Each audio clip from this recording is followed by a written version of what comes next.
Une panne de gaz gigantesque à Mons qui a laissé des milliers de personnes littéralement dans le froid. Forcément, au-delà du choc, des questions se posent, et des questions cruciales. Qui est responsable? Quels sont les recours possibles? On va essayer de décortiquer ensemble cette situation juridique assez complexe pour en faire un guide clair et pratique pour tous les citoyens qui ont été touchés. Pour bien commencer, il faut saisir l'échelle humaine de cette crise. On ne parle pas de quelques maisons, non, on parle de 25 000 personnes. Ça représente à peu près 12 000 foyers qui, du jour au lendemain, se sont retrouvés sans chauffage, sans eau chaude, et tout ça en plein mois de février. L'impact est juste colossal. Alors voilà, la question centrale, celle qui change tout. Est-ce que c'était un cas de force majeure, un événement complètement imprévisible et inévitable? La faute à pas de chance en quelque sorte. Ou alors, est-ce que c'est une défaillance qui engage clairement la responsabilité de l'opérateur? La réponse à cette question, c'est vraiment le point de départ de toute l'affaire. Et la réponse, en fait, elle est très claire. On a identifié la source de la panne. C'est une pièce défectueuse dans une cabine qui appartient à Ores, le gestionnaire du réseau. Juridiquement, ça change absolument tout. Un défaut interne sur un équipement, ce n'est pas un événement extérieur et imprévisible. Du coup, l'hypothèse de la force majeure est écartée. Et la responsabilité de l'opérateur, elle, est directement engagée. Maintenant, il faut regarder au-delà du problème purement technique et se pencher sur les principes juridiques. Parce qu'il ne s'agit pas juste d'un gros inconfort. On parle potentiellement d'une violation de droits fondamentaux qui sont garantis par la Constitution belge elle-même. Et voici la pierre angulaire de toute l'argumentation, l'article 23 de la Constitution. Ce n'est pas juste un texte un peu abstrait, non. Il consacre le droit à une vie digne et il précise, noir sur blanc, que ça inclut le droit à un logement qu'on qualifie de décent.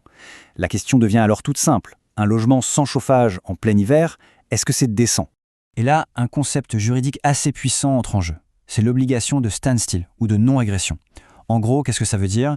La Cour constitutionnelle a dit que les autorités ne peuvent pas faire machine arrière. Elles ne peuvent pas diminuer le niveau de protection des droits sociaux.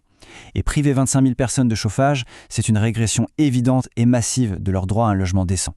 Et pour renfoncer le clou, ce point est renforcé par une définition juridique limpide. Le Comité européen des droits sociaux, qui fait autorité en les matières, le dit très clairement, sans les commodités essentielles comme le chauffage, un logement n'est tout simplement pas considéré comme adéquat. La question du droit est donc tranchée. Alors, que faire concrètement? Parce qu'avoir raison c'est une chose, mais pouvoir agir, c'en est une autre. Heureusement, les sources juridiques dessinent un véritable arsenal de recours. Il y a 5 grands leviers à la disposition des citoyens. Voilà les 5 options principales sur la table.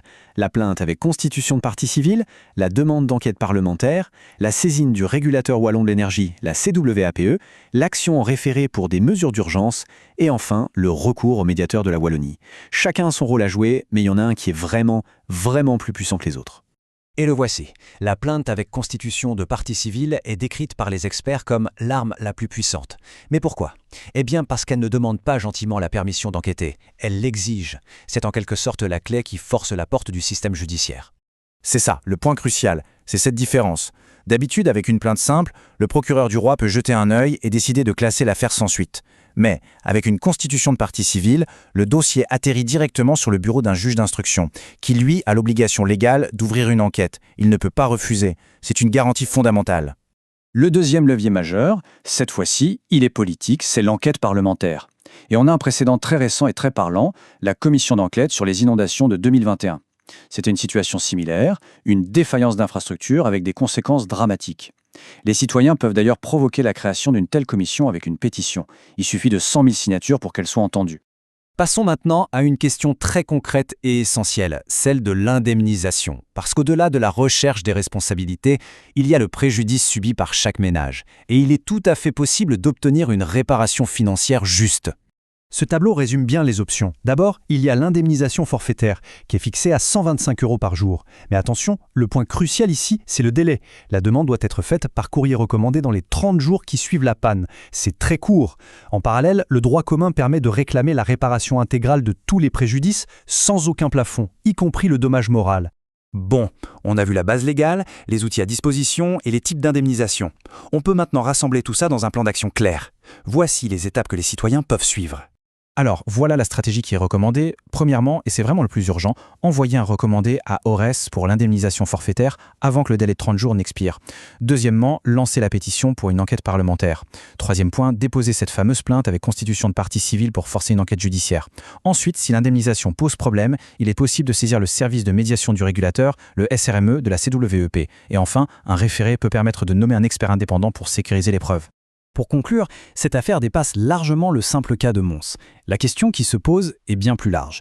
Est-ce que cet événement est une malheureuse exception, un accident de parcours, ou est-ce que ça révèle une fragilité beaucoup plus profonde de nos infrastructures essentielles et de la continuité de nos services publics ? C'est une réflexion qui, au fond, nous concerne tous.